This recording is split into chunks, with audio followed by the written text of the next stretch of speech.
Hello, everyone, and welcome to another episode of the Wise Decision Maker Show, where we help you make the wisest and most profitable decisions. My name is Dr. Gleb Tsipursky. I'm the CEO of Disaster Avoidance Experts, the future of work consultancy that sponsors the Wise Decision Maker Show. And today I'm joined by DJ.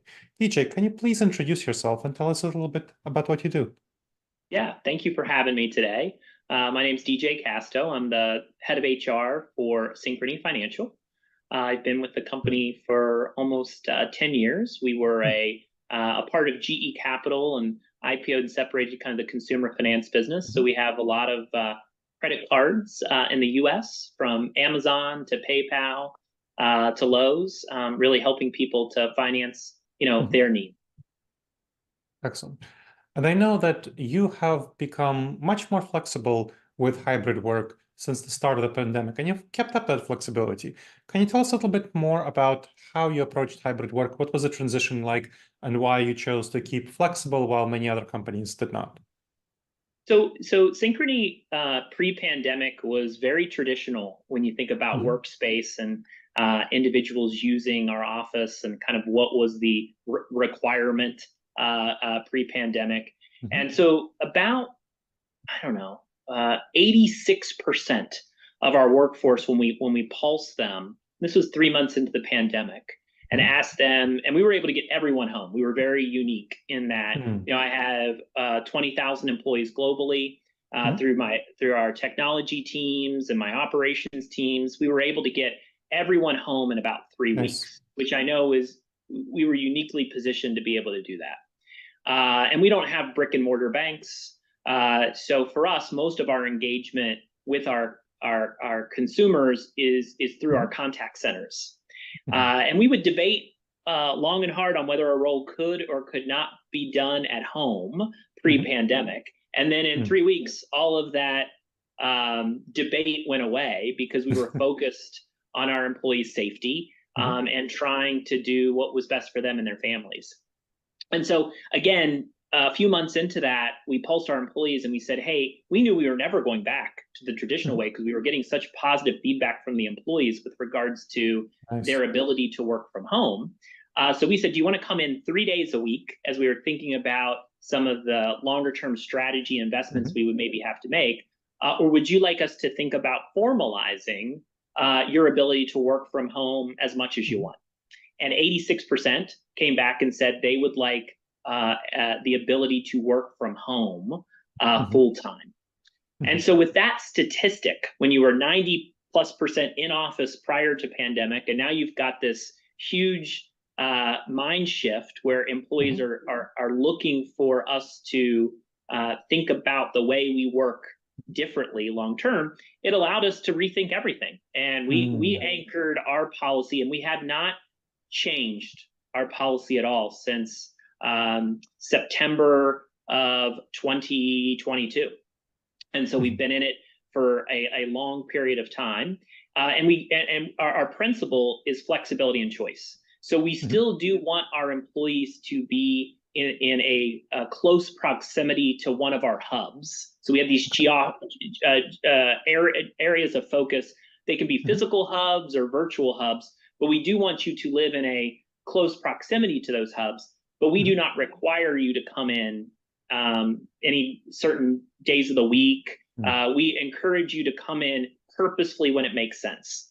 And so we give all our employees, both from the hourly associate all the way to the executive, flexibility and choice to decide what works best for them. And our anchor principle is around trust.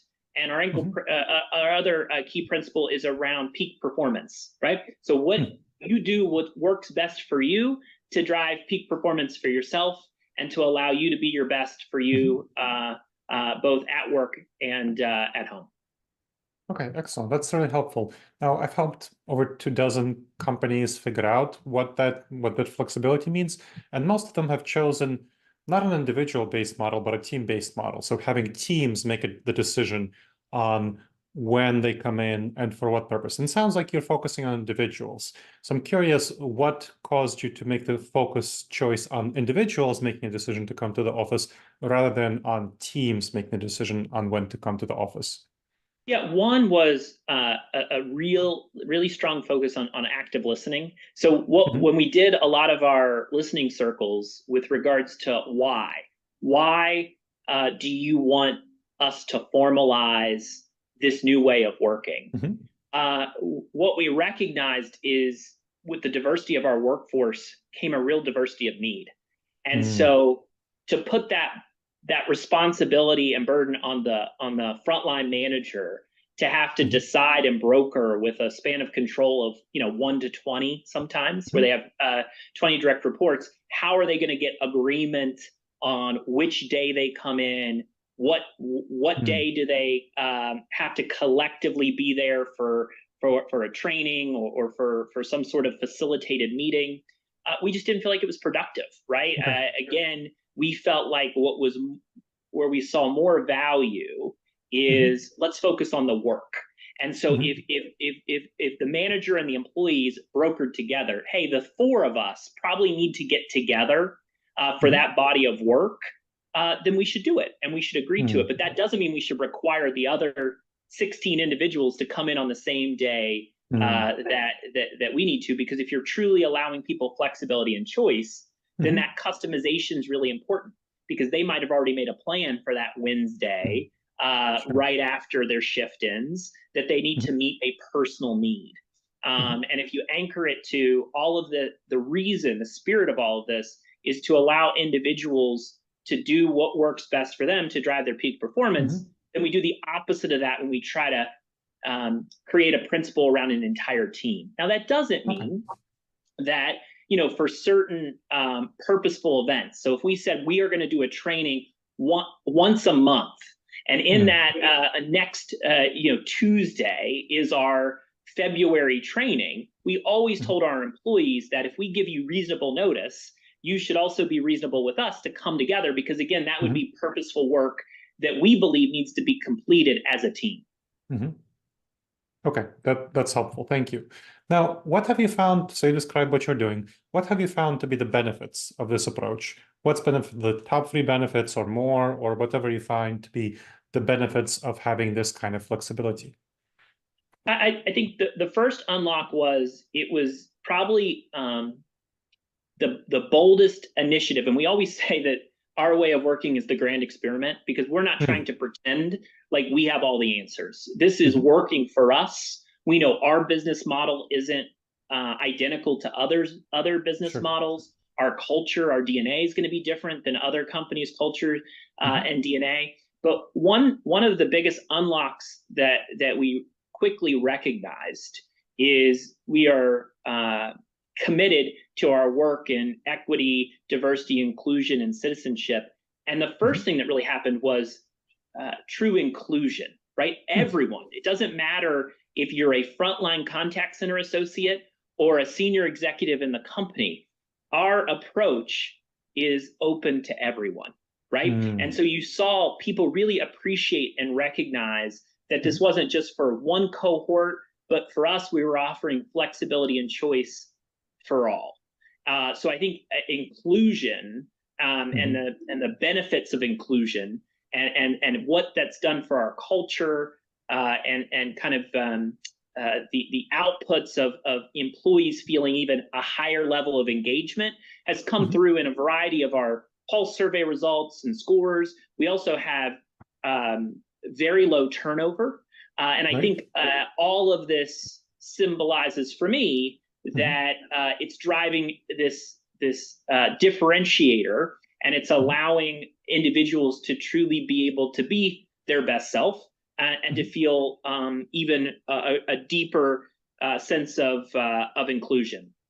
I'd say the second area is I'm able to attract and retain really great talent. I mean, as we pulled ourselves apart from other financial services companies, our applicant flow went up 35%. Oh, wow. And so we just saw a direct correlation that by offering clarity to our workforce and clarity into our rationale, which we're not doing this for a temporary moment in time. We're not doing this for 6 more months because of an extension of the pandemic, but we're just leaning into this is the way in which we're going to work because you've told us this is what you need. And as long as, and this is probably the third real benefit that we saw, it also allowed people to start having even more candid conversations on outcomes around the work, because we always said we're going to do this because it's going to allow our workforce to be their best to drive peak performance, and we have to make sure we're delivering for all our stakeholders. And so we also saw an increase in outcomes and outcome-driven conversations with regards to our employees and their managers. So those are just a few benefits that we believe continued to get better over time as we invested in our way of working. I imagine I mean, these are really good benefits, but I imagine you had to overcome a number of challenges and probably still are overcoming some of the challenges. What have you found to be the challenges with this way of working? I think the one area, if I'm going to be truly candid with you today, that I haven't figured out how to provide the best employee experience, and as a result, probably even the best early days of peak performance, is onboarding and training. So, if you think about for us at Synchrony, in the old way, we would have these contact centers where we'd have 1,000 of our associates kind of come in every day, and we'd have these live training classes, and then individuals would get paired with individuals that had been doing the work for a while as coaches, and they were sitting side by side with that new contact center associate, listening to calls together, and then they would debrief those calls, and they would help each other to decide, okay, here is certain ways in which you should engage with the consumer when they ask X versus Y. And although I feel like we're making progress, we just haven't been able to replicate that at home the same way. And we've tried completely virtual training. We're now experimenting with some hybrid training where maybe you come in for the first couple days and then you go home, and then there are these moments within your first year that we think are really critical to kind of continue to invest in you and kind of upskill. So I feel like we're getting better at some of the learnings of what does hybrid training look like. But what we haven't been able to replicate is that peer coach the same way, where you get off the phone or stop chatting, and you can look to the left or the right to one of your colleagues and be able to kind of have a live session with that. We do have chat features within our system capabilities, but it's not a great substitute for that one-on-one coaching that people organically got a lot of when they had the contact center environment. Yeah, that makes a lot of sense. And it's funny, it's one of the biggest challenges with my clients. So I work with, for example, I've consulted for Atlassian on this topic. I'm literally having a conversation with a new client tomorrow on this topic, and this has been the biggest challenge for folks who are figuring out how to do flexible work. Have you tried doing virtual co-working for solving that problem? I'm curious. Are you aware of virtual co-working? What that involves? Tell me a little bit more of what that involves. Yeah. So virtual co-working is where you connect with a peer who is, in this case, would be a sort of assigned as your mentor, and the mentor virtually. So you are on Zoom and they're on Zoom, or if you use Microsoft Teams, whatever. Yep. And then you observe them having phone calls, and then you can debrief, and they observe you having phone calls, and then you can debrief. So it's kind of a mentoring session in a virtual format, and it's a virtual co-working session. That has worked quite well in that setting. I'm curious what you've done, if you've actually had that video conference session where people can observe and give feedback quickly and ask questions quickly.